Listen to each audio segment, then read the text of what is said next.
അസ്സലാമു അലൈക്കും വറഹ്മത്തുള്ളാഹി വബറകാതുഹു.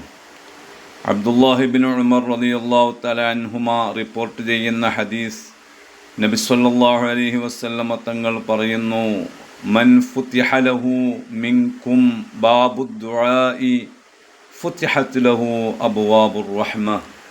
നിങ്ങളിൽ ആർക്കെങ്കിലും പ്രാർത്ഥനയുടെ കവാടം തുറന്നു നൽകപ്പെട്ടാൽ അവന് തുറക്കപ്പെട്ടിരിക്കുന്നത് അനുഗ്രഹത്തിൻ്റെ എമ്പാടും കവാടങ്ങളാണ്.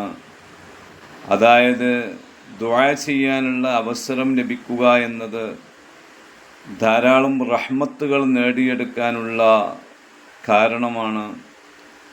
തുടർന്ന് നബി സല്ലല്ലാഹു അലൈഹി വസല്ലം തങ്ങൾ പറഞ്ഞു, വമാ സഅലല്ലാഹ ശൈഅൻ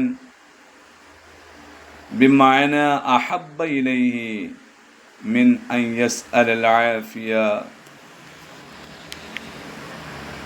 ഒരു അടിമ അള്ളാഹുവിനോട് തേടുന്നതിൽ വെച്ച് ഏറ്റവും അള്ളാഹുവിന് ഇഷ്ടമുള്ളത് ആഫിയത്ത് തേടലാണ്, ആരോഗ്യം. അത് അള്ളാഹുവിനോട് ചോദിക്കുമ്പോൾ അള്ളാഹുവിന് ഏറെ ഇഷ്ടമാണ്.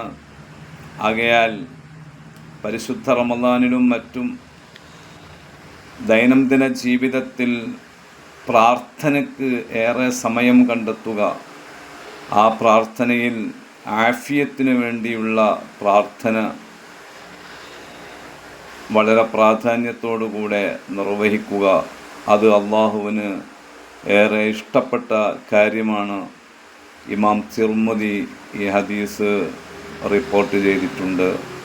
അള്ളാഹു തൗഫീഖ് നൽകട്ടെ. ആമീൻ. അസ്സലാമു അലൈക്കും.